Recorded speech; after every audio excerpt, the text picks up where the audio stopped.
It's the one time being small-minded actually makes you rich. Let me show you why the debt snowball works, even when the math says it shouldn't. Most people try to tackle their biggest debts first, the ones with the highest interest rates. But here's the problem. Logic doesn't pay off debt.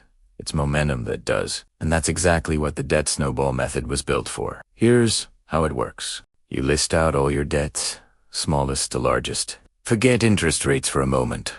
Just focus on the balance size. Then you throw every extra dollar at the smallest debt first, while paying minimums on the rest. Once that smallest one's gone, you roll its payment into the next one. That's your snowball. It grows with every win. It's not about math.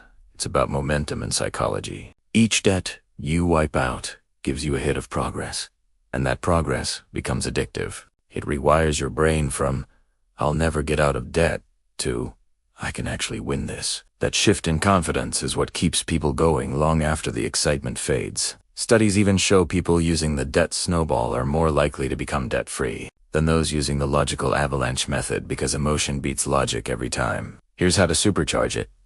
Once your first debt's gone, don't just roll over the minimum. Add a celebration boost. Take the money you were spending on that debt, plus one small lifestyle cut like a coffee a day, and add it to the next snowball. You'll hit your second payoff almost twice as fast. Small wins make big freedom.